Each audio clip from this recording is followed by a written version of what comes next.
episode of Rebuilding Portsmouth. Now, in our last couple of episodes, we've had a torrid time of it. We really, really have. 4 defeats in our last 5 games. I feel like, yeah, okay. I'm just looking through it right now. I mean, City, I think it could have gone either way, but it went to City and that's fine or whatever. Ajax, I was just in dismay about what actually happened in that game. Against Manchester United, you know, we didn't have a full quota of players out, and I can see why they beat us. But against Chelsea, we matched them for the most part, and yet they still beat us 4-1. So what I've been doing, basically, is I've been looking at ways that we can try to improve our chance conversion. Like, we're creating loads of chances, so the tactic is fine in terms of the overall style of it. Like, everything is fine in that sense, but we do still need to find a way to increase the conversion. And it's not about getting better strikers, because we've got world-class strikers. Look at the amount of goals that Millington has this year. That should tell you enough, all you need to know about how good our strike force actually is. And we create plenty of the chances. We're still scoring plenty of goals. It's just some games you get these weird things. So what I've done, basically, is changed a few things around. I've turned the tempo down a tiny bit, just so they're not quite as rushed when they get in good positions. I've also turned off any instructions to shoot more from the individual player instructions, so they're not going to shoot just at any old time. They'll get themselves a good opportunity before shooting. It might mean we have less shots in games, but it might also mean that we'll take more of the shots that we do get. And the last thing I've done is work the ball into the box on, because I think we're at a stage now where we're good enough to be able to play that style against teams, basically, and be a little bit more possession-based. This tactic has kind of slowly evolved over the last few years, from going from us being a championship side into the Premier League, where we were kind of always up against it, to now where we can dominate teams.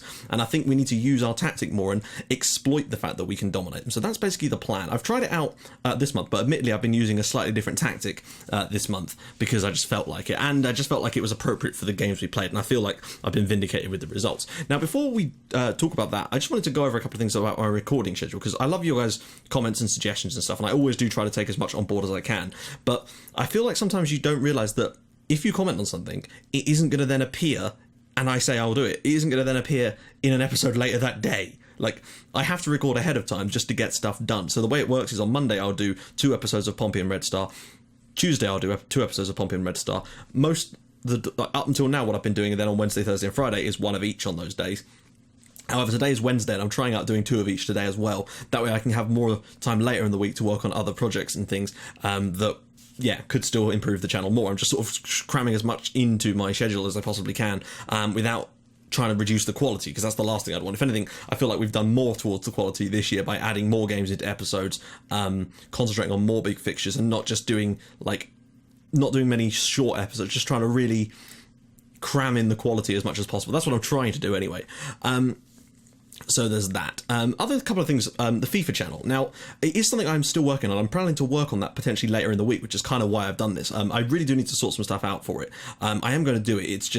It's taken a back seat lately just because I wanted to, my FM channel is still always going to be my main priority, but I do want to start doing FIFA stuff. I'm just trying to sort out ways to record properly and come up with some ideas. And, it's a different type of editing as well, so that's something I'm going to need to get used to. I'm hoping I could get something out with a daily video. That is the plan anyway. I want to get daily videos out on SYC FIFA as well, if I can do that. That's the overall plan. Also, the website, of course, is now up, so there's tactics, fantasy kits, and obviously I will be putting the saves on there too. There is a blog on there, but all the articles on the blog are from when I was actually running a second yellow card blog like 2 years ago, so they're all massively out of date. But I will probably write some more at some point when I actually get some free time to actually do that. There's more important things at the moment. So yeah, there's that. Look forward to the FIFA stuff will be coming, but hopefully soon. Of course, I'm still working on stuff for the 5k special as well, with the Red Star versus Pompey. We've got an interesting idea coming along with that, so that could be interesting to do as well.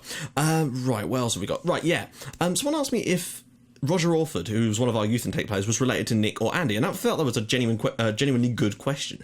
I didn't actually notice him in the youth intake, but I've gone and had a look, and I've looked on his favoured personnel, and there is no mention of Andy or Nick Orford on there. His favourite personnel is a few of our backroom staff, for example, Joey Barton, interestingly.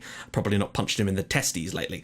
But no mentions of Andy or Nick Orford, so I'm guessing it's just a massive coincidence. Right, what else have I got to go through? Also, someone suggested, and thank you for this, because I did actually appreciate the suggestion. It's an interesting idea, and I've tried that out. I haven't tried it yet, but we were trying it today. Is switching the role that Robert Gray plays when he plays to a stopper. So almost so he can come out and try and prevent attacks and just give him even more license to do what he does best. So we're going to try that out. He's actually, I think he's got the flu, so he might not be able to play today, but Garincha might be able to give it a crack. I don't know if he's back or not, basically. We've had a few injuries. Connor Barnes has picked up a training injury that's going to keep him out for the next 2 months, which is disappointing, but shit happens. So let's get into the games this month. Now, after the poor results we had against Chelsea, Man United, and so on and so forth, I was determined to bounce back against QPR, but it was away from home, and they were playing a back three. So I decided, fuck it, let's go with the back three. And oh my life, did it work. We bulldozed them, and I have to say, of course, they went down to 10 men, and we grammar letting you down. Right, so basically, we actually could have had more in this game, and I went with Millington and Pipoka up front just because I'm determined to give Pipoka a chance, basically. And I feel that this month he's shown me why I should be giving him a chance. He's only scored 1 goal for us this season before, and that was in the FA Cup match against Brentford, where he came on as a substitute and got a late goal for us. But this one started off really poorly. We actually started the game relatively well. Pipoka's looked fairly decent. He holds the ball up well, but QPR actually opened the scoring in this game, and I was a bit shocked, but at the same time, not entirely surprised. They're a decent team still, although they are really struggling. They're not what they used to be. They're not the sort of bogey team that they used to be for us. We've put in some good performances against them in recent years, so it wasn't such a huge surprise when we came up with a good result here away from home. But it's important that we do this because it proves that we can bulldoze teams. Good ball in and a good finish there from Niang, who's still at the club. Remember when he scored 6 goals against us in one game, which I think is still a Premier League record. 23 minutes in, though, I persisted with the tactic, and Santos scored a third ridiculous goal. And like someone said, he probably called that as he left his foot. Top corner, and of course it went in. So another goal for Santos there, doing what he does best. Then we won a penalty, which Tony Ivancic took, and of course they had a man sent off in the process. Ivancic took the penalty, which was a surprise. We actually had another penalty given later on, which Santos missed, which was unfortunate. Lucarelli's ball in here, and Santos making it 3-1 before half-time. As I said, he got a penalty in the second half, which he missed, because unfortunately it gave it to him because he was on a hat-trick, and I don't think he's that great at penalties, but he is good at this. Ball in, Millington's header off the crossbar, and Pipoka able to knock it across the line for 4-1, and I was comfortable at that point, to just stick with what we were doing. It was working with the 2 up top. Millington did all right today, I have to say. He might not have looked that important, but the fact is he got 3 assists in this game. Pipoka around the corner here to Lucarelli. Good ball in, and Millington with the big header, making sure that he gets himself a goal, and that was goal number 50 of the season for Norman Millington, and that is just insane. Now, my question to you guys is, does that mean that he gets to be the Emperor? Emperor Millington. 50 goals. Let me know in the comments, and I will change it once I've finally seen it. I think this episode is going out on Sunday, so in theory when I come to record stuff on Monday I'll be able to add it in, so it won't be immediately, but let me know, should he be Emperor Millington as a result of that? Then we managed to get ourselves another goal, to go from being relatively comfortable in the game to a situation where you're suddenly 6-1 up away from home. These are the sort of results that Manchester City get, and it's nice to see us capable of doing so. Santos with the ball out wide here, whips it in, and Pipoka with another great goal. And 2 goals for him today. That's what I like to see. He's still young, he's got a lot of potential, and I'm wondering if maybe moving Marcio on in the summer and pushing Pipoka up as a second choice striker, and then bringing in maybe another young prospect might not be such a bad idea, really. Because Marcio has been making little murmurs about wanting to leave, and I wonder if we could get a big sum of money for him, because if he wants to leave, we don't necessarily want to get rid of him, so we might be able to get a fair whack of money for him. So that's good. A 6-1 win away at QPR was pretty much as good as you're going to get for that game. In the next match, though, we were at home to Cardiff City, and their tactic was an interesting one. I decided to go for 2 up top again against them, and I think, again, I was vindicated in doing so. This one I did try the more work ball into approach, basically, and I think, as you can see, we generated less shots doing it, but we still created a lot of opportunities, and we at least managed to dispatch 3 goals past them. And again, I just worry, but Millington's ball through here, Pipoka nice and clinical. That's what I like to see from a player. 1-0 up, 4th goal of the season, and 3-2 now for the lad. Suddenly, good stuff. Then 60 minutes in, ball is cleared a long way downfield, but Lucarelli picks it up for straight and brings it here, and Pipoka puts that in off the post, and it's a good finish. This lad clearly can finish, and suddenly he's got 4 in 2, which means there's definitely, I think I will start him today against Stoke. Then Belongo with this long ball downfield. He got an assist for this. Marcio running onto it and just clips it over the goalkeeper for 3-0. 13 goals this year is not bad for Martial, I have to say. And, of course, Millington did start this game, but just wasn't as effective tonight as maybe he would have preferred to be. But, hey, it doesn't matter. 3-0 win. So that was suddenly 9 goals scored in 2 matches and a +8 on the old goal difference front. And what this has meant for us, basically, is this. We're in second place, and we've got 87 points in the Premier League. 87. We've scored 93 goals this season, which is by far our best ever amount. Both City and United have topped 100, which is just crazy. But if we win today against Stoke, which I don't know, I'm confident we will do because it's not a cup final, and therefore we probably play just fine. We could end up with 90 points and not win the league, which I think would only have ever happened once before in the history of this division, in a 38-game season, which is such a shame. But it gives us hope. Only losing 4 matches all season, if we were to do that, of course, would be superb. We were, of course, guaranteed at least 3rd place, but I think we can get 2nd this year, and I think that will be good for us, basically. As you can see, King Norman has 34 goals in the league and is probably going to win top scorer unless Robson scores 6 past Sheffield United. Patrick Roberts is probably going to win player of the season this year. And he would deserve it. Look at that, 20 assists, and his average rating is huge as well. So I think he would definitely deserve that. But if Norman Millington is not in the team of the year, I will flip out. Seriously. If it's Robson and Bastow, someone's getting punched. Someone at the FA is getting a face full of fist. Right.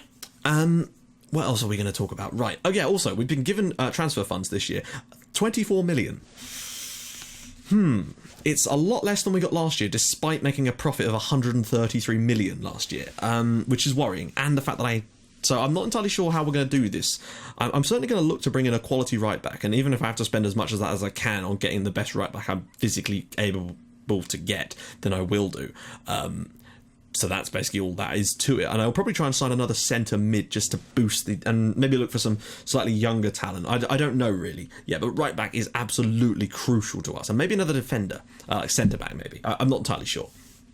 So let's take a little look at the squad to see how we're up to. So Millington now has 50 goals in 59, which is very, very good. Second top goal scorer, though, is Gerald Van Os with 14. Martial has 12, and Martial's 13. Santos has 12. Assist-wise, Santos has 22, Van Os has 21, and Archubi has 18. Millington himself has 16, and even after that's contributed 11. That sort of front 5 are just mental. Millington with 11 man of the matches. I think Santos will be back and ready to go next year, though. So 17 yellow cards for Advantage and 2 reds, which is not so good. Average rating, of course, Santos is still the best, but he does need to put in more of a shift next year. Not that he's been anything less than amazing for us still. Key aerial challenges is Lopez Souza, of course. Key passes, Van Os with Santos just in behind. I feel like over the course of a full season, had they played the same number of games, Santos might have just edged it, but still, Van Os has been superb. Pedro Miguel Lopez Souza with the most tackles, and as for interceptions, of course, Lopez Souza is right up there. I expect Robert Gray to win that next year, though. Value-wise, it's Santos and Millington now level on 29 million. Ivancic has made the most mistakes, which is a shame, but we move on. Right then. That about does it. Let's just go into today's game. Let's see what sort of system Stoke are playing. Ooh, they're playing that Christmas tree style. I'm wondering, should we go 2 up top against them, just faux shigs? I'm tempted to go 2 up top and just play this, what are we doing? This system again. Just do a quick pick, see if there's, yeah. Gomez and after Millington, Pipoca, Santos, Ivancic, Gomez, Lucarelli, Lopez Souza, Gray, and in fact, Gray will not play there, Gray will play there. And Verstraeten. In fact, I'd prefer probably to have Verstraeten on that one, because he's the tall one that heads the ball, whereas Lopez Souza can drop in behind, and Gray can go and close down. Yeah, I think I'm just going to go with this approach. We're away at Stoke. We may as well just throw caution to the wind in this one. We do still have a game on the line, of course, but I still feel that we'll be strong enough to win playing this tactic, basically. So let's go and do that. It's an interesting system Stoke are playing, actually. I've not seen them use this one before. The only time I've seen this system before was when United played it against us in the Cup, but that was at home. As in, we were at home in that game, which is why I feel a little bit more dubious about playing our standard tactic against it away from home, because I think it's going to be much more attacking. And I kind of feel like maybe today we should just go out there and have a crack at them, basically. It's the last day of the season. Whether we come second or third isn't really that important in the grand scheme of things, but I would like to see if we could do it. Basically, we have to, if City win, we have to win, because their goal difference is so good. Pipoca out wide. And I think Pipoca's going to be good for us today. I think there's a chance that he could nick a goal. He's been in great form, and I think that means he deserves his place in the team today. if anything, that's kind of encouraged me to play the two-striker tactic more so, just because he has done so well in the past. But tell you what, Stoke have started this game incredibly strongly. And a little bit similar to that cup final. Wow, look at the amount of shots they've had, but none on target yet. Sheffield United are beating Manchester City, though, if that makes you feel any better. San Paulo... Right, so at half-time, basically, we've limited them to absolutely nothing themselves, but I tell you what, I think we might have to change things up a little in the second half. Like, I know it's working in a sense that they haven't scored, but I think we need to make a change. I don't like making this change because, you know, we've literally got no... Because Connor Barnes is injured, which means that... Right, okay, so we're going to bring... No. Put Gray back here. I feel like we might just have to do this, basically. Marcelo can come on at... No, I'm going to put him on at left. Oh, right back, because that is where he's strongest.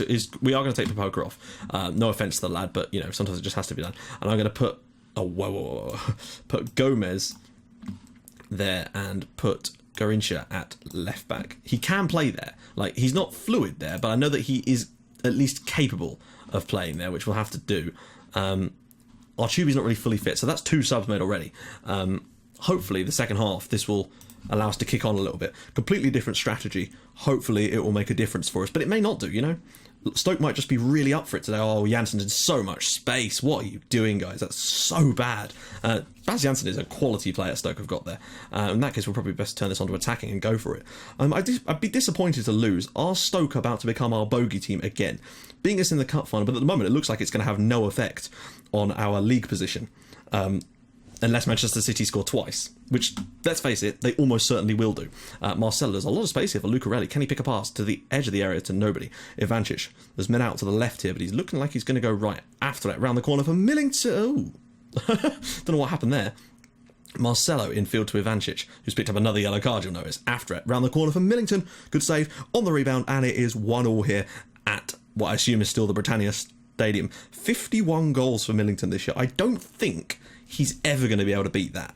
Like, 43 was a massive amount, and he come close to it, but this year he's shattered that, and I just don't think he's ever going to be able to get near to that kind of tally again for us, so you never know. Let's see what else he can come up with today's game. We have looked a little bit better, I must say, since we've changed track to Millington round the goalkeeper, and it's another goal for Pompey. What a turnaround here. Stoke City 1, Portsmouth 2, 2 goals for Big Norm, and it looks like we are going to be playing... well, obviously Champions League football. It looks like we're going to be coming second in the Premier League this year, which is very, very good for us. It's showing a lot of progress, and I think next year we're going to be ready for a title challenge. It's just a question of how we cope with the big matches. Like, they've had a lot of shots, but they haven't actually created many good chances, and we've taken 2 of our 3, which is a bit more like what I wanted to see from them. We're just going to drop it down to control again, just to make sure. And Baz Jansen's injured. I've already made... I'll tell you what I'm going to do. I'm going to bring off Lucarelli as the last sub, and bring on Archubi, just to give him some game time here. You know, we've created 3 clear-cut chances and we've scored 2 of them. This is a bit more like it. Kind of what I want from this tactic. You know, we might not have as many shots anymore, but we are taking the chances when they come, and that's crucial. After it. Oh, can he find a pass? Will he get fouled? After it, ball across, Lopez Souza, and, well, was that really good? I mean, to me, that's not a good opportunity. He's got a lot of bodies to try and get that ball through. Wello, and that's a bit poor there, Marcelo, and yeah, that probably should have just brought that down. What a block that is, though. Gomez after it. So much space for Millington. Can he find a ball through? No, he can't. He's okay. Didn't think he was offside there, though. But what we are going to do now is just switch back. I've changed both tactics, so they are set up to play the same kind of style. And we'll just make sure that we get out of here with the win, basically, if we can. And it looks like we are going to as well. And there we go. Stoke City 1, Portsmouth 2. And we finished the season on 90 points. 90 points. And don't win the Premier League. 28 wins out of 38 is incredible. We've genuinely, I think, the problem is, though, I would say if we play like this again next year, we will win the league, but we won't, because Manchester United will do the same thing again next year, won't they? 95 goals scored as well, just plus 55 goal difference. Like, this is almost a title-winning performance that we've put in today, and we've still lost the league by 7 points, but we've just got to keep on pushing, basically. You know, we did well against the big sides, and that's my worry, that maybe we won't be able to do that next year. We got a bit of luck again this year with the wins away at City and Chelsea, but then we did also lose at home to Chelsea United. So, I don't know, it's a bit of both, really. It's a tough one to call. So, as you can see here, we have come second, 90 points. Millington with the 36 goals in the league. That is an absurd amount of goals he's got. And yeah, if he's not in Team of the Year, I will break things. So there we go, guys. In the next episode, we'll obviously be joined for the first game of the season, which will, of course, be in the Premier League, because, you know, we're going straight into the group stages of the Champions League this year. If there's a group stage draw in there, of course, I will do that in part of the episode, depending on when it is. So look forward to that. Next year in the Premier League as well, I thought I'd better show you this just in case you haven't. We'll do our little roundup now, because we've still only like 20 minutes in, so I think you might want to see this. So Championship, Hull and Milton Keynes Dons are in the playoff final. Obviously Oldham and West Ham are up, so it's great to see Oldham up under the licence of Joe Ledley. And something I didn't realise about Oldham and Joe Ledley is the fact that he's a player manager. He's still technically on the books at Oldham. He's 38 years old, but look, as you can see, player / under 21s manager, midfield centre, DM. He's incredible. And well done to him for basically getting Oldham into the top flight. They do have quite a bit of money, it would seem, but still, that they've done incredibly well to get there. So Oldham Athletic, look forward to them in the Premier League next year. And I genuinely don't think that they're going to get relegated. I think they'll actually have a sort of like 13th, 12th kind of finish. Oxford, Colchester and Chesterfield go down from the division. As for the playoff final, Bournemouth are up back into the Championship, along with Gillingham and Plymouth Argyle. Interesting. Down go Rotherham, Swindon, Scunthorpe and Fleetwood Town. As for League 2, Leyton Orient are back up into League 1, along with Yeovil, Bristol City and Rochdale. Mansfield and Stevenage are both relegated. As for the conference, Wrexham win the playoff final instead of Telford United, which I would have liked to have seen Telford go up. Carlisle got 108 points, so well done them. Welling United, Alfreton Town and Sutton United and Dorchester go down. Right, let's have a look at some of the other countries, because we always like to do this at the end of the season. I will be doing sort of the main leagues, but I think someone wanted to do Portugal, so I will do Portugal as well. Ligue 1, of course, Paris Saint-Germain, 90 points. They've actually been reeled in a little bit, it would seem, towards the end. Troyes, Toulouse and Bastia will all be heading down to Ligue 2. Germany. Let's check Das Bundesliga. Hertha Berlin and Kaiserslautern are in the playoff. Bayern Munich win the league by 5 points over Hamburg. It looks like it was a bit tighter at the top, though, but Bayern still have won it quite comfortably, it would appear. Well, you know, relative. That being said, they haven't scored as many goals as Hamburg. Köln, Paderborn and probably Hertha Berlin, I don't know, will be heading down. I just want to see where St. Pauli are. Are they still in the second tier? Or are they... Yes, they are. St. Pauli. How I love thee. Right. Let's go to Italy. Serie A. And yep, Juventus have won the Scudetto for, well, the 4th year in a row, or is it the 5th? No, it's the 4th year in a row. Just out of the reach of Inter and Milan. And Sassuolo are down. In fact, they're not finished the season yet, so Palermo or Pescara could still technically stay up. And Parma could still technically go down. It's genuinely, I don't know if I've said this before, but it's genuinely terrible what's happened to Parma in real life at the moment. They look like they're about to be dissolved, which is, or they may have already been dissolved by the time you hear this. It's just shocking the way that club's been mismanaged. It's terrible. Right, we'll do Portugal as well, although I imagine it's still the same 3 at the top. Oh, I've clicked the wrong button there, haven't I? We'll go Primeira Liga. Benfica, Porto, Sporting. Are we all that surprised? Although what I would say is, look who came 4th. Olhanense. Or Olhanense. They've been ricocheting around the leagues, but 10th place, and now they've come 4th. That's massively impressive. Teams that are in Portimonense, Maritimo, is my old... Sorry, I have an affinity for a Portuguese team. Oh, we can't find out. União de Madeira. Clearly haven't been in the top flight for a little while, though. Portugal, and of course, there's Spain and Scotland. So we'll do Scotland here. Have a little look. That's not what I want at all. Profile. Rangers win the league this time. So it's been a little bit more varied lately. Celtic were winning it just demonstrably every season. Then Rangers won it. Aberdeen have won it. And now it's back to Rangers. But Hearts came second. So that's interesting. Let's see. Hibs went down, though, with St Mirren. I'm just going to have a little look further down. Alloa are up. Dunfermline are in the final. Queen of the South and Greenock... Oh, that's Morton, isn't it? I was thinking that was a new team there. League 1. Oh, of course, I haven't got it in there. Let's just see if from League 2, if there was anything coming... anyone coming up that I've not noticed. Like, I know that they've got the relegation and promotion from this league now, but I don't know if that's sort of part of this particular thing in the game if you don't have it turned on properly. And we'll finally have a little look at Spain. Liga BBVA, again, the wrong menu. Barca win the league very, very comfortably, and in fact only lost one game all season. Neymar was top scorer for Barcelona. He must be in like 30s now. 33-year-old Neymar, smashing them in for Barcelona still, though. I mean, you can't fault that. He's been absolutely... I mean, look at that. 153 caps for Brazil and 92 goals. He's been phenomenal for Barca in this save. Atletico come second, and Real Sociedad, presumably not under David Moyes, come third, with Real Madrid sneaking into fourth spot. Well, I say sneaking, they've won, but they got there by 3 points. Granada, who actually, of course, have done quite well in recent years in this league, slipped down a little bit, but actually do still qualify for the Europa League. Presumably they won the Copa del Rey. Almeria, Real Union, and Elche are all relegated. So, guys, join me in the next episode, and I will be doing the first game of the season against whoever. It'd be nice if it was someone like Oldham, actually. Just to get them in a live com. And, of course, we'll be talking about transfers. Now, it's going to be a busy window, I expect. We may have some players leaving as well. It just depends on how things go and what kind of money comes in. Because we do need to freshen things up a little bit. But we do need to continue building this squad. That's important. We need to make sure that we start next season with a stronger team than what we currently have. And it just needs a little couple of tweaks, I think. Like, the front line, I'm completely happy with now. Maybe getting another young striker like Pipoca, that type of player, just to sort of make sure we've got the right backup. At the back, I think Connor Barnes is going to become a quality player, so we don't need to worry about that, but we could probably do with some more reinforcements. But on the right-hand side, that is crucial.